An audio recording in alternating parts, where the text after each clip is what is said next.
నమస్తే అండి. సో మనం ఎలక్ట్రానిక్స్ క్లాస్ స్టార్ట్ చేద్దామండి. ఫస్ట్ ఇంట్రడక్షన్ అండి. టోటల్గా మనకి ఇంట్రడక్షన్ ఉంటుందండి. సో కొన్ని టెర్మినాలజీ అవి నేర్చుకుందాం ఇందులో. ఈ ఎలక్ట్రానిక్స్ క్లాస్ అంతా నేను ఈ నోట్స్ చూపించే చెప్తానండి, ఎందుకంటే చాలా నోట్స్ ఉంది, అది మీరు నోట్ చేసుకుంటారని. సో నోట్ చేసుకోండి, నేను ఇదే ఎక్స్ప్లెయిన్ చేసుకుంటా వెళ్తాను. బోర్డు మీద రాయడం టైం వేస్ట్ కదా, సో అందుకని. సో ఫస్ట్ ఒక ఆల్ఫాబెట్స్ అండి ఇవి. అంటే ఈ ఆల్ఫాబెట్స్కి సంబంధించిన మనకి ఎలక్ట్రానిక్స్లో దేన్ని రిప్రజెంట్ చేస్తుందో మొత్తం జెడ్ వరకు ఉన్నాయి. సో టోటల్గా ఒక నోట్స్ పెట్టుకుని టోటల్గా నోట్ చేసుకోండి electronics. Okay, first introduction to electronics అండి. Symbols of electronics. సో ఏకి ఏ అంటే మనకి వెక్టార్ మ్యాగ్నెటిక్ ఫీల్డ్ అండి. దాని యూనిట్స్ మనకి weber per metre. Okay, next B magnetic flux density అండి. Magnetic flux density weber per metre square or tesla. Okay, next C for capacitance. Okay, కెపాసిటెన్స్కి మనకి ఏంటంటే యూనిట్స్ ఫారెడ్, తెలుసు కదండి. సో డీని electric flux density or electric displacement అండి. Okay, దాని units coulomb per metre square అండి. Coulomb per metre square. Next E is electric field strength or electric field intensity. Electric field strength or electric field intensity. దాని units ఏంటండి? Volume per metre square or newton per coulomb. అండి. Okay, so F force, ఇది అందరికీ మనకు తెలుసు. Force newton, F for force newton అండి దాని units. Next G for conductance అండి. ఓకే, దాని యూనిట్స్ ఏంటండి? మోని ఇలా రివర్స్లో రాస్తాం కదండి. ఓమ్ అయితే ఇలా రాస్తాం, మో అయితే రివర్స్లో రాస్తాం. Okay, next H for magnetic field intensity. అండి. H for magnetic field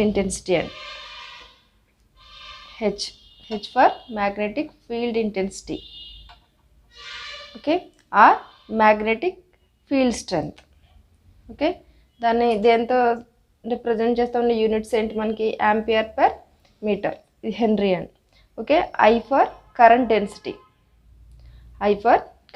current అండి. Okay, sorry, I for current, ఇది అందరికీ తెలుసు. దాన్ని యూనిట్స్ ఏంటండి? యాంపియర్.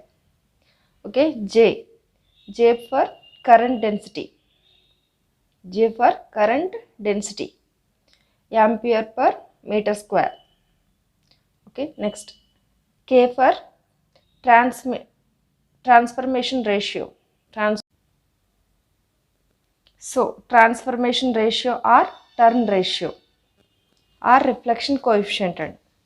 దానికి units no units. Okay, L for self inductance అండి. L for self inductance, henry.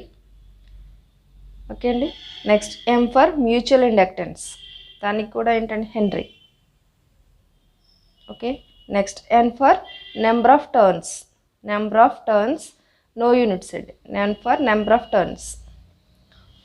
Oh for reference point or origin, మనం తీసుకుంటాం కదండి. ఓ రిఫరెన్స్ పాయింట్ కింద తీసుకుంటాం కదా, అంటే ఈ ఆల్ఫాబెట్ పోకుండా చెప్పారనమాట సార్. కనపడట్లేదు. O for reference point or origin, no units ఉంటాయి. పి ఫర్ పవర్, ఇది మనకు తెలుసు. Power are polarisation. పవర్కి ఏంటండి? వాట్. ఓకేనా, watts. R coulomb ratio. Coulomb పోలరైజేషన్కి ఏంటండి? Coulomb per metre square. Okay, so note చేసుకున్నారు కదండి. Next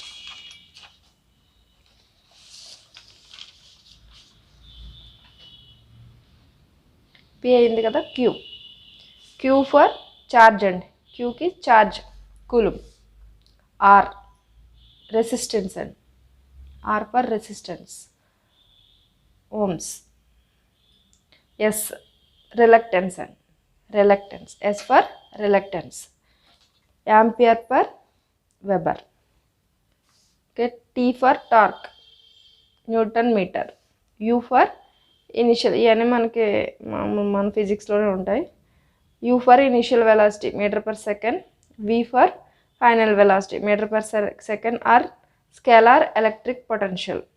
scalar electric potential volts. Okay, W for work done, joule. X for reactance, ohm. Y for admittance, mho. Z for impedance, ohm. Okay, దాకా okay కదండి. Next active and passive elements అండి. Active and passive elements. So ఓకేనా, active and passive elements అండి. In electric and electronics engineering the basic elements ఏమేంటండి మనకి? Resistor, inductor, capacitor. రెసిస్టర్ని మనం ఎలా denote చేస్తాం? ఇట్లా డినోట్ చేస్తాం. సో దానికి యూనిట్స్ ఏంటి? ఓమ్. ఓకే, ఇండక్టర్ కర్వ్స్ కింద ఉంటుంది కదండి, ఇది స్ప్రింగ్ లాగా. ఓకే, ఇది మనకు ఆల్రెడీ తెలుసు, జస్ట్ మీరు ఇంట్రడక్షన్ పేజ్ కాబట్టి ఇవన్నీ రాసుకోండి, బాగుంటుంది. హెన్రీ. కెపాసిటెన్స్ ఇలా చూపిస్తాం. వితౌట్ పాలరైజేషన్ అయితే రెండు కూడా స్ట్రైట్ లైన్సే ఉంటాయి. విత్ పోలారిటీస్ అయితే ఇలా ఒకటి కర్వ్ ఉంటుందండి, ఒకటి కర్వ్ ఉంటుంది. ఓకే, ఇలా. ఓకేనండి. ఫ్యారెడ్, దానికి farad. Generally resistors and are represented in kilo ohms or mega ohms. రెసిస్టర్స్ని ఎలా రిప్రజెంట్ చేస్తారండి? కిలో ఓమ్స్ ఆర్ మెగా ఓమ్స్లో రిప్రజెంట్ చేస్తారండి. Generally, resistors are represented in kilo ohms or mega ohms. Inductors represented in millihenry or microhenry. Microhenry lo gaani millihenry lo gaani represent chestam. Okay, and capacitors are represented either microfarads or picofarads. Okay, okay kada, note cheskunnaru kada. So next,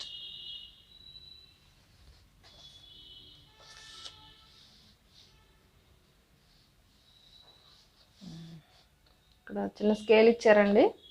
scale ఇది మనకు అందరికీ తెలుసు, కాకపోతే note చేసుకోండి. Pico అంటే 10⁻⁻12, nano అంటే 10⁻⁻9, 10⁻⁻6 micro, 10⁻⁻3 milli, 10 ఇది మనకు తెలుసు కదా. గిగా, టెరా అంటే 10⁻12. ఓకేనా. The difference between resistor, inductor and capacitor అండి, డిఫరెన్స్ అండి. ఓకేనా. Resistor dissipates power in the form of heat and. Resistors అనేవి ఏం రిలీజ్ చేస్తాయండి? హీట్. పవర్ని ఎలా రిలీజ్ చేస్తాయి? హీట్. అంటే రెసిస్టెన్స్ ఎక్కువైపోయింది అనుకోండి, ఏమవుతుంది? వేడెక్కిపోతుంది కదండి ఏదైనా కూడా. సో అంటే రెసిస్టెన్స్ పవర్ ఎలా రిలీజ్ చేస్తాయి? In the form of heat. Versus inductors and capacitors are storage devices. Inductor, capacitor మాత్రం ఏంటండి? అవి స్టోరేజ్ డివైజెస్. ఓకేనా. ఇండక్టర్స్ ఏం చేస్తాయండి? Stores magnetic field. ఇండక్టర్స్ అనేవి మ్యాగ్నెటిక్ ఫీల్డ్ని స్టోర్ చేస్తాయి. ఇన్ ద ఫార్మ్ ఆఫ్ ఎలా స్టోర్ చేసుకుంటాయండి? In the form of current. అదే కెపాసిటర్స్ అయితే ఎలక్ట్రిక్ ఫీల్డ్ని in the form of voltage store చేసుకుంటాయి. ఓకేనా. Inductors stores magnetic field store చేసుకుంటే in the form of current, and capacitor stores electric field in the form of voltage. Okay nandi. Next, in resistor, power dissipated. So manaki resistor lo power ela untundandi? Power dissipate avutundi annam kadandi in the form of heat. So dissipated power ela untundi? P is equal to V into I. VI. Okay na? Voltage into current. Okay, so voltage into current. So V is equal to ఏంటంటే మనకు already తెలుసు IR. V is equal to IR కాబట్టి ఈ V ప్లేస్లో ఐఆర్ని substitute చేసుకున్నాం అనుకోండి, అప్పుడు ఏమవుతుంది? ఇక్కడ ఒక కరెంట్ ఉంది, ఇక్కడ ఒకటి. So I². P is equal to I² R అవుతుంది. Okay, so that is equal to P is equal to ఏంటంటే అప్పుడు V² బై ఆర్ అంటే ఐఆర్ కదా, ఇది హోల్ స్క్వేర్ చేసామనుకోండి అప్పుడు ఏమవుతుంది, V is equal to IR whole square అవుతుంది కదా. సో వి స్క్వేర్ అవుతుంది కదండి, వి స్క్వేర్ బై ఒక ఆర్ ఎక్స్ట్రా వేసాం కాబట్టి వి స్క్వేర్ బై ఆర్ అవుతుంది. సో వెరీ వెరీ ఇంపార్టెంట్ అండి ఈ ఫార్ములాస్ అన్నీ. So P is equal to V square by R, ఇది అలాంటి తెలుసు మనకి. P is equal to I square R ఒకటి. సో గుర్తుపెట్టుకోండి, ఓకేనా.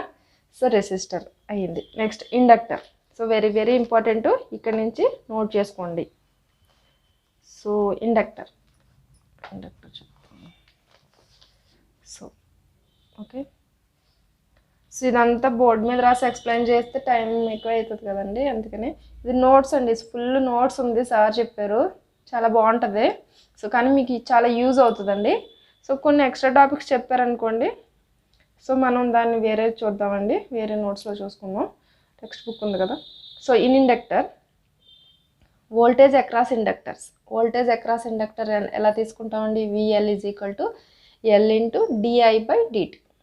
ఇవన్నీ ఫార్ములాసేనండి, ఫార్ములాసే, నోట్ చేసుకోండి. So in inductor voltage across అంటే ఇండక్టర్ అక్రాస్ వోల్టేజ్ ఎంత అవుతుందండి, L into DI by DT.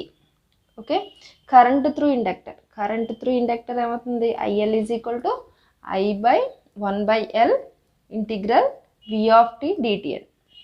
ఓకేనా.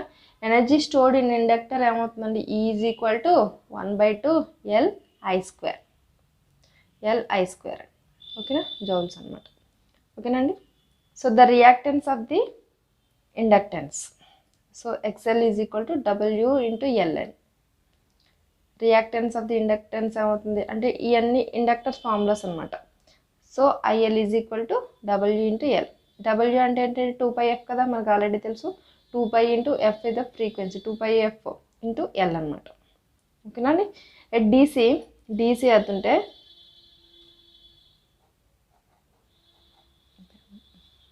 సో డీసీ ఏమవుతుందండి, టైం పీరియడ్ ఏమవుతుంది, T is equal to infinity అవుతుంది. డీసీ ఏమవుతుంది, డైరెక్ట్ కరెంట్ అయితే టైం పీరియడ్ ఏమవుతుంది, ఇన్ఫినిటీ అవుతుంది.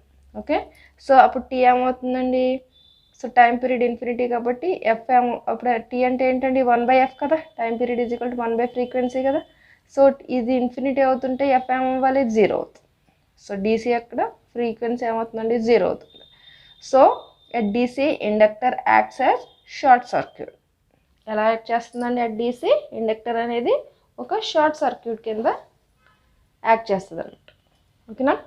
సో అంటే ఇండక్టర్ డీసీ ఇస్తే ఏమవుతుందండి, ఒక షార్ట్ సర్క్యూట్ వస్తుంది అనమాట. ఓకేనండి. సో బట్ ఎట్ ఏసీ అయితుంటే ఏమవుతుందండి, ఇది డీసీ అయిపోయింది కదా. సో ఎట్ ఏసీ ఫ్రీక్వెన్సీ ఎలా ఉంటుందండి, ఎట్ ఏసీ ఫ్రీక్వెన్సీ ఎలా ఉంటుంది, హైగా ఉంటుంది. ఫ్రీక్వెన్సీ ఎంత అండి, infinity at AC. So DC అని ఇది డిఏసీ అని ఇది రాసుకోండి. So at AC high frequency ఎంత అవుతుందండి, ఇన్ఫినిటీ అవుతుంది. సో ఇండక్టర్స్ యాక్ట్ యాజ్ ఎలా యాక్ట్ చేస్తుందంటండి, ఓపెన్ సర్క్యూట్ కింద యాక్ట్ చేస్తుంది. ఓకే, డీసీ అవుతుంటే షార్ట్ సర్క్యూట్, ఇండక్టర్ ఎలా యాక్ట్ చేస్తుందండి, షార్ట్ సర్క్యూట్ కింద యాక్ట్ చేస్తుంది. అయితే ఏసీ అవుతుంటే ఏమవుతుందండి, ఆల్టర్నేటివ్ కరెంట్ అవుతుంటే ఎలా యాక్ట్ చేస్తుంది, ఇండక్టర్ ఓపెన్ సర్క్యూట్ కింద యాక్ట్ చేస్తుంది అనమాట. సో అంటే ఇండక్టర్ ఏం చేస్తుంది, అలౌస్ డీసీ.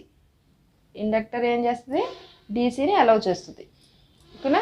సో ఇండక్టర్ని ఎలా కనెక్ట్ చేయాలండి, connected in series with the లోడ్తో ఎలా కనెక్ట్ చేయాలి మనం, ఇండక్టర్ని ఎప్పుడు కూడా సిరీస్లో కనెక్ట్ చేయాలి. ఓకే, ఇండక్టర్ని ఎలా కనెక్ట్ చేయాలి, సిరీస్లో కనెక్ట్ చేయాలి. ఓకేనా, ఇండక్టర్ గురించి టోటల్. సో ఇవన్నీ నోట్ చేసుకున్నారు కదండి. సో నెక్స్ట్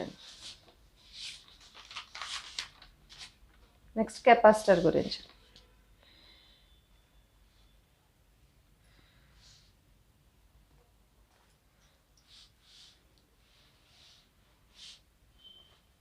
సో కెపాసిటర్ అండి.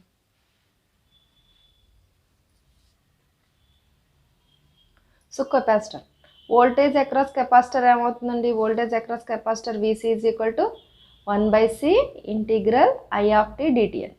1/c integral I of T DT. Voltage across capacitor. ఓకేనా. కరెంట్ త్రూ కెపాసిటర్ మనం ఎలా క్యాలిక్యులేట్ చేయాలి, IC is equal to C into DV by DT. Energy stored in capacitor is equal to ఏమవుతుందండి, is equal to half CV² joules అనమాట. ఓకేనా. Reactance of capacitor ఏమవుతుంది, reactance ఏమవుతుందండి, X is equal to 1/ωc, 1/ωc, that is 1/2πfc. అదే మనకి inductor అయితే direct ωc, అంతే కదండి, ωL. ఇక్కడ X is equal to 1/ωc, ఓకేనా, 2πfc.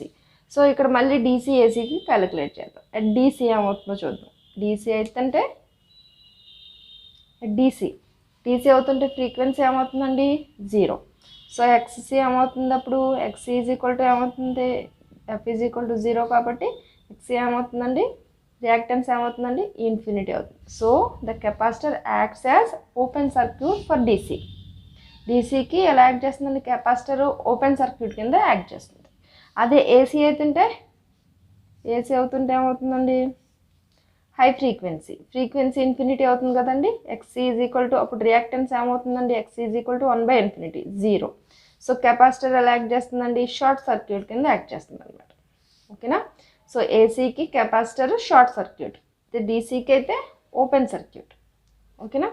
సో అదే మనకి ఇండక్టర్ అయితే ఏమవుతుందండి, ఇండక్టర్ ఏసీకి ఓపెన్ సర్క్యూట్ అండ్ DCకి short circuit. Okay. So capacitor is used to block the DC signals and allows the AC signals. అదే రివర్స్ అనమాట ఇండక్టర్కి. Okay. So capacitor is used to block the DC signals and allows the AC signals. Inductor అయితే DCని allow చేస్తుంది, ఏసీని black చేస్తుంది. ఓకేనా. అది reverse అనమాట. ఓకే కదండి. నెక్స్ట్ నోట్ చేసుకున్నారా, ఓకేనండి. Next impedance. So impedance is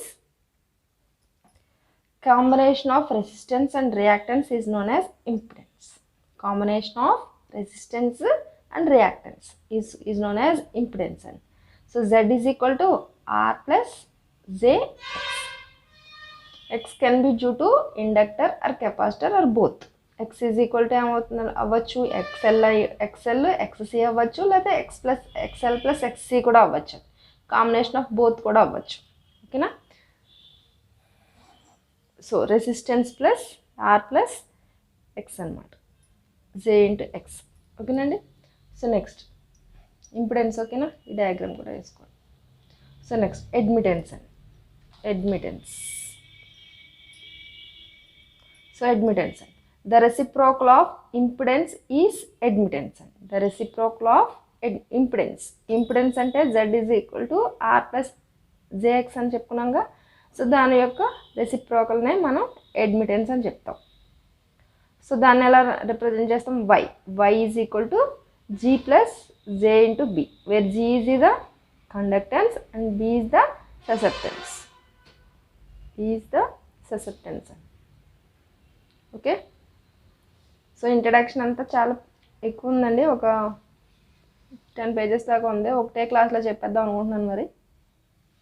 so అయిపోద్ది కదా, నెక్స్ట్ వేరే క్లాస్ చెప్పుకోవచ్చు. Sources are classified into 2 types అండి. సోర్సెస్ ఎన్ని టైప్స్ కింద క్లాసిఫై చేస్తారండి, 2 types ఇన్ ఎలక్ట్రానిక్స్. ఒకటి voltage sources and current sources.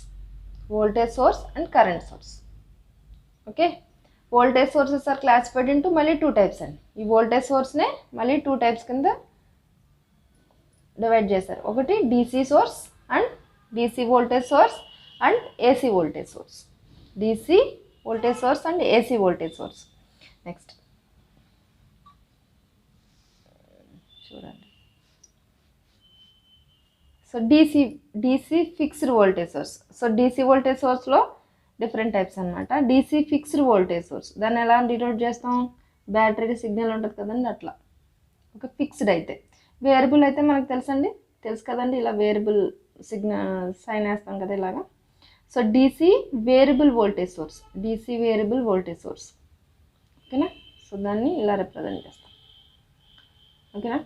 Power supply voltage source. Power supply ఇదైతే ఒకటే వేస్తాం, ఒకే బ్యాటరీ. పవర్ సప్లై అయితే రెండు వేస్తాం కదండి minimum. So power supply voltage source, power supply voltage source. So 2 batteries వేస్తాం అనమాట. సో ఇలా డినోట్ చేస్తాం 0 to 20 అలా ఎంత దాని పవర్ ఎంత అనేది వేస్తాం కదండి పక్కన. సో అది next AC voltage source. AC voltage source అయితే ఇలా ఏసీ సిగ్నల్ ఇచ్చుకుంటాం. సో వి ఇన్పుట్ ఎంత అవుతుందండి, V input is equal to VM into sine omega T. ఓకేనా. So power voltage sources 4 types అండి. So DC fixed, DC variable voltage source, power supply voltage source, AC voltage source. ఓకేనా. So that is the voltage sources అన్నమాట. Next note చేసుకున్నారు కదా. Next current sources అండి. So current source. So current సోర్స్ని మనం ఎలా represent చేస్తామండి, so ఇలా. సో సో ఐ ఇన్పుట్ ఏమవుతుంది, IM into sine omega T. So ఇది డస్ నాట్ ఎగ్జిస్ట్ అటండి, అది ప్రాక్టికల్లీ ఎగ్జిస్ట్ అంట డీసీ వోల్టేజ్ సోర్స్ అనేది. ఓకేనా, voltage sources. So current sources అనేది ఎగ్జిస్ట్ అవ్వట మరి. Okay. So IM is equal to sine omega T. Source of transformation techniques అండి, sources of transformation techniques. So voltage సోర్స్ని ఎలా రిప్రజెంట్ చేస్తామండి మనం. So this is the diagram అండి. V is equal to IR. ఓకేనా, ఇది పాజిటివ్, ఇది minus. ఓకేనా. కరెంట్ సోర్స్ని ఎలా రిప్రజెంట్ చేస్తాము,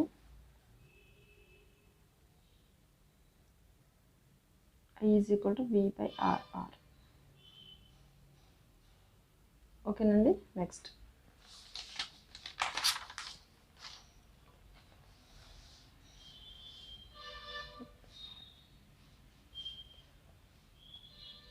డిపెండెంట్ సోర్సెస్ అండి. డిపెండెంట్ సోర్సెస్ ఆర్ 4 టైప్స్ అండి. ఓకేనా. Voltage dependent voltage source, current dependent voltage source, voltage dependent current source and current dependent current source అండి. ఓకేనా. సో వోల్టేజ్ డిపెండెంట్ వోల్టేజ్ సోర్స్ని సో ఇలా ఒక రాంబస్ వేసుకుని, సో దీన్ని ఏవి అంటాం, VDVS అంటాం, voltage dependent voltage source, or VCVS అని కూడా అంటారు అలా. ఓకేనా, నోట్ చేసుకోండి. కనిపిస్తుంది కదా.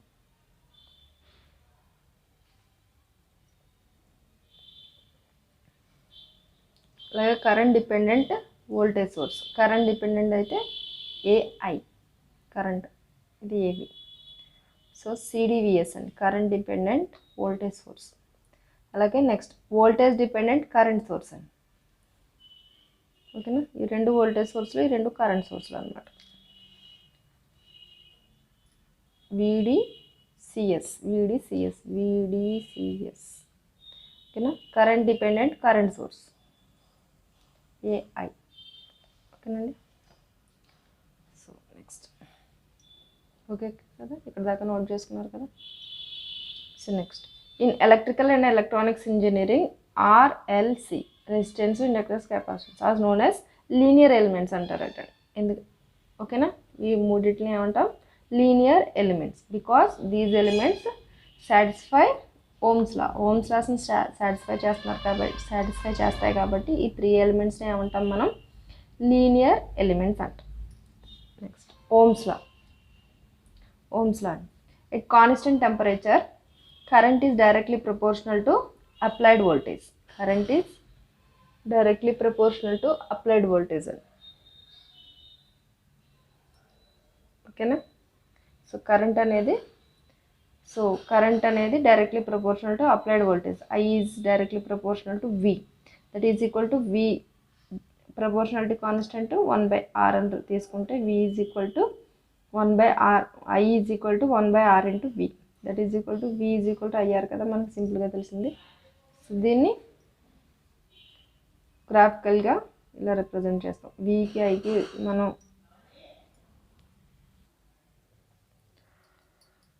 So this is the graphical representation of Ohm's law. ఓకేనా.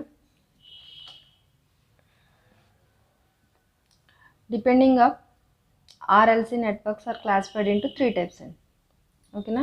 RLC ఎన్ని టైప్స్ అండి? 3 టైప్స్ అట.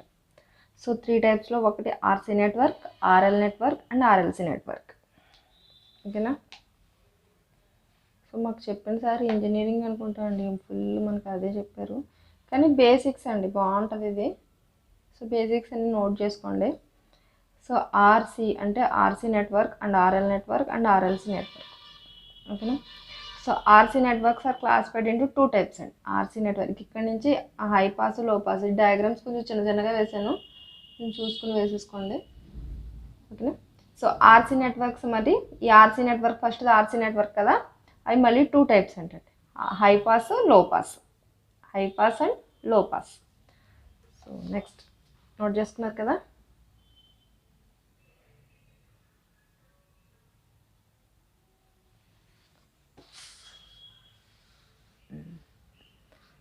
చిన్న చిన్నగా వేసేసుకున్నానండి అప్పుడు. హై పాస్ ఆర్సీ నెట్వర్క్ అనమాట. సో మీరు క్లీన్గా వేసుకోండి. So high pass RC network. So ఇది కెపాసిటర్, ఇది రెసిస్టర్, ఇది హై పాస్ అండి. సో ఇక్కడ కెపాసిటర్ ఉంది, ఇక్కడ రెసిస్టర్ ఉంది. ఓకేనా? So this is high pass. అదే లో పాస్ అవుతుంటే ఇక్కడ రెసిస్టర్ ఉంటుంది, ఇక్కడ కెపాసిటర్ ఉంటుంది. ఇది వేరియబుల్ కెపాసిటర్ కదండి, ఇందాక నేర్చుకున్నాం కదా, ఇది వేరియబుల్ అనమాట. ఓకేనా?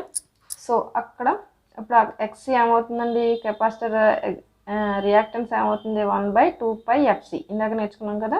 సో 1/2πfc అవుతుంది. So F is equal to 0 అనుకోండి. F ఈజ్ ఈక్వల్ టు 0 అవుతుంటే, F0 అవుతుంటే ఎక్సీ ఏమవుతుందండి, రియాక్టెన్స్ ఏమవుతుంది, ఇన్ఫినిటీ అవుతుంది. అంటే ఇన్ఫినిటీ అయిందంటే మనకి ఏమవుతుందండి, అది ఓపెన్ సర్క్యూట్ అవుతుంది. కనిపిస్తుంది కదండి, చిన్న చిన్నగా రాసేసుకున్నాను, అంటే సార్ క్లాస్ చెప్తున్నప్పుడు నోట్ చేసుకున్నాం మ్యాటర్ అనమాట ఇది. So X is equal to infinity అనమాట. ఓకేనా? ఓపెన్ సర్క్యూట్ అవుతుంది. అదే F is equal to infinity అయింది అనుకోండి, అప్పుడు ఎక్స్ ఏమవుతుందండి, రియాక్టెన్స్ ఏమవుతుంది, 0 అవుతుంది. 0 అయిందంటే దట్ ఈస్ షార్ట్ సర్క్యూట్. ఇక్కడ చిన్న డయాగ్రామ్స్ వేసాను చూడండి. ఎఫ్ ఈజ్ ఈక్వల్ టు 0 అవుతుంటే ఓపెన్ సర్క్యూట్, అంటే ఓపెన్ అనమాట. ఓకేనా? సో నోట్ చేసుకోండి ఇలాగే. వి ఈజ్ ఈక్వల్ టు 0 అనమాట. ఓకేనా? F is equal to infinity అవుతుంది అనుకోండి. F is equal to infinity అవుతుంటే షార్ట్ సర్క్యూట్, షార్ట్ అయిపోయింది అనమాట. F is equal to infinity. V is equal to ఎంత అవుతుంది అన్నప్పుడు విఐ అవుతుంది. ఓకేనా? This is high pass filter. మీరు ఫుల్గా నోట్ చేసుకోండి క్లీన్గా. ఓకేనా? ఇది హై పాస్ ఆర్సీ నెట్వర్క్ అండి. ఓకేనా? నెక్స్ట్ లో పాస్ చూడండి. ఇక్కడ లో పాస్ ఆర్సీ నెట్వర్క్. సో లో పాస్ ఇది ఇక్కడ ఏమిటండి, హై పాస్కి అయితే ఇక్కడ కెపాసిటర్, ఇక్కడ రెసిస్టర్, ఇది రివర్స్ ఉంటుంది అనమాట. ఇక్కడ రెసిస్టర్, ఇక్కడ కెపాసిటర్. సో లో పాస్ అవుతుంటే ఏమవుతుంది, అప్పుడు లో పాస్కి ఎక్సీ ఏమవుతుందండి, రియాక్టెన్స్ ఏమవుతుంది, 1/2πfc కదా. So F is equal to ఏమవుతుందండి, first 0. F is equal to 0 అవుతుంటే ఎక్సీ ఏమవుతుందండి, ఎక్సీ 1/0, దట్ ఈస్ ఇన్ఫినిటీ అవుతుంది అనమాట. అంటే రియాక్టెన్స్ ఏమవుతుందండి, ఎక్సీ ఇన్ఫినిటీ అవుతుంది. అదే F is equal to infinity అవుతుంటే ఎక్సీ, ఓకేనా, దట్ ఈస్ రియాక్టెన్స్ ఏమవుతుందండి, 0 అవుతుంది. సో అంటే ఎఫ్ ఈజ్ ఈక్వల్ టు 0 అవుతుంటే ఇక్కడ అనమాట. So F is equal to 0 అవుతుంటే ఇక్కడ ఓపెన్ అవుతుందండి, ఓపెన్ సర్క్యూట్ అవుతుంది. అప్పుడు V0 ఈజ్ ఈక్వల్ టు ఏమవుతుందండి, విఐ అవుతుంది. V0 is equal to VI అవుతుంది. అదే F is equal to infinity అవుతుంటే ఏమవుతుందండి, షార్ట్ సర్క్యూట్ అవుతుంది. అప్పుడు V ఈజ్ ఈక్వల్ టు 0 అవుతుంది. V0 ఈజ్ ఈక్వల్ టు 0 అవుతుంది అనమాట. ఓకేనా? సో అది లో pass RC and high pass RC network and low pass RC network. ఓకేనా? So next high pass RC circuit is used to allow high frequency signals only. So high pass ఏమవుతుందండి, high frequency సిగ్నల్స్నే allow చేస్తుంది అనమాట. అదే లో pass ఇది allowed లో frequency signals only. అందుకే లో హై అని పెట్టారేమో అండి. హై పాస్ ఆర్సీ సర్క్యూట్ అనేది హై ఫ్రీక్వెన్సీ సిగ్నల్స్నే అలౌ చేస్తుందండి. ఇది ఫ్రీక్వెన్సీ ఇన్ఫినిటీ అవుతుంటేనే ఇది అలౌ చేస్తుంది అనమాట. అదే అంటే లో అవుతుంటే ఈ ఓపెన్ అయిపోతుంది కదా, ఎఫ్ ఈజ్ ఈక్వల్ టు 0 అయిపోయి ఓపెన్ అయిపోతుంది, ఓపెన్ సర్క్యూట్ అయిపోతుంది. అలాగే లో పాస్ ఏం చేస్తుందండి, low pass is allow only low frequency signals, low frequency signals మాత్రమే అలౌ చేస్తుంది. Okay? So v is equal to VI, ఇక్కడ v is equal V not is equal to VI అనమాట. f is equal to 0 అవుతుంటే v not is equal to VI అవుతుంది. ఓకేనా. So next similarly RL network RC అయింది కదండి. Similarly RL network is are classified into 2 types అండి. RL networks కూడా 2 types classify చేశారు. ఒకటి high pass RL network and low pass RL network. Okay. So high pass ఇక్కడ ఇది R, ఇది L, ఇది ఎల్, ఇది ఆర్. ఓకే. సో ఇలాగే రివర్స్ అనమాట. ఇక్కడ ఆర్ అండి, హై పాస్ అవుతుంటే ఇక్కడ ఆర్, ఇది ఎల్. ఓకేనా.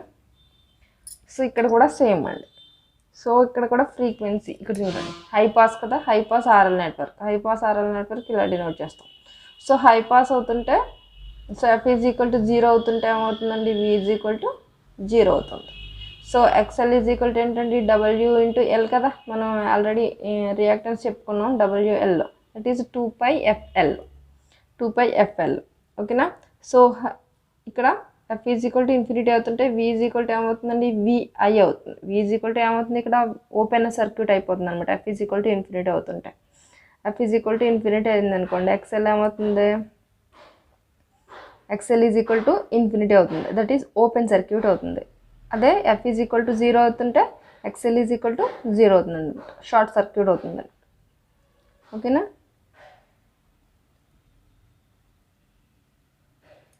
నెక్స్ట్ లో పాస్ ఆర్ఎల్ నెట్వర్క్, ఇది రివర్స్ అనమాట. ఎల్ ఇక్కడ, ఆర్ ఇక్కడ. సో లో pass f is equal to infinity అవుతుంటే ఓపెన్ సర్క్యూట్ అవుతుంది, f ఈజ్ ఈక్వల్ టు 0 అవుతుంటే షార్ట్ సర్క్యూట్ అవుతుంది. ఓకేనండి. ఇక్కడ దాకా ఆపేద్దామండి. ఇక్కడతో వోల్టేజ్ డివిజన్ నెక్స్ట్ క్లాస్లో చెప్తాను. So RLC networks are classified into 2 types అండి. ఆర్ఎల్, ఇప్పుడు ఆర్ఎల్ నేర్చుకున్నామండి, ఆర్సీ నేర్చుకున్నాం, ఆర్ఎల్సి అనమాట. అవి కూడా 2 టైప్స్ అండి. ఏంటి, RLC networks are classified into 2 types. ఒకటి series RLC network and parallel RLC network. So series అయితే సిరీస్లో ఆర్ఎల్సి రెజొనెన్స్ ఉంటుంది. సో ప్యారలల్ అయితే ఆర్ఎల్సి నెట్వర్క్, ఆర్ఎల్ఆర్సి. సో ఇలా డినోట్ చేస్తాం. ఓకేనండి. సో మీకు ఎలక్ట్రానిక్స్ క్లాసెస్ ఇలా ఓకే కదండి. సో ఓకే అయితే లైక్ కొట్టండి, ఎందుకంటే ఇది చాలా నోట్స్ ఉందండి, చాలా పెద్ద నోట్స్. సో ఇదంతా మనం బోర్డు మీద రాసి చెప్పడం వల్ల బోల్ టైము వేస్ట్, చాలా ఉంటుందండి. ఇదిగోండి ఇదంతా నోట్స్ మీకు ఎలక్ట్రానిక్స్ నోట్సే. ఓకేనా. సో అందుకనే నేను ఇలా చెప్దామని డిసైడ్ అయ్యానండి. అంటే నోట్స్ ఎక్కువ ఇచ్చారు, సార్ బాగా ఇచ్చారండి. సో ఇదంతా నోట్సే. సో మీరు నోట్ చేసుకుంటారని ఇలా చెప్పేస్తున్నాను. కొన్ని అంటే ఇదంతా కూడా మీకు ఫస్ట్ బేసిక్స్ కాబట్టి వేరే బుక్ ఏది పెట్టుకోకుండా చెప్తున్నాను.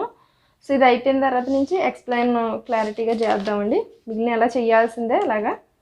సో ఇవంతా నోట్ చేయాలి మీరు. సో సారీ అండి, ఇన్నాళ్ళు క్లాసెస్ చెప్పలేదు. సో మళ్ళీ మీరు మొదలు పెట్టండి ప్రిపరేషన్, మంచిగా ప్రిపేర్ అవ్వండి. సో ఏదేమైనా వన్స్ నోటిఫికేషన్ వచ్చిన తర్వాత జాబ్స్ అయితే వస్తాయండి. ఓకేనా. ఏ నోటిఫికేషన్ అన్నా ఇంతే మీకు కన్ఫ్యూజ్గానే ఉంటుంది. మాకు అంతేనండి. 2008లో వేశారండి, 2012లో ఎగ్జామ్ జరిగింది. ఈ లోపల 2-3 టైమ్స్ హాల్ టికెట్స్ ఇచ్చి మళ్ళీ ఎగ్జామ్ క్యాన్సిల్ అయిన సిచ్యువేషన్స్ కూడా మేము ఎదుర్కొన్నాం. కానీ అక్కడి నుంచి బయటపడిన వాళ్ళకే జాబ్స్ వచ్చేయండి. సో ఏ నోటిఫికేషన్ అన్నా మినిమం 3 years అవుతుంది, ఈజీగా అవుతుందండి. సో కాన్ఫిడెన్స్ మాత్రం లూజ్ చేసుకోకుండా, మేము అప్పుడు అలా లూజ్ చేసుకున్నాం వల్లనే మాకు జాబ్స్ రాలేదు. సో ఎవరైతే అప్పుడు కూడా పక్కాగా పగడ్బందీగా చదివారో వాళ్ళకి జాబ్స్ వచ్చినాయండి. మన శ్రమకి తగిన ఫలితం వస్తుందండి. So all the best. Thank you.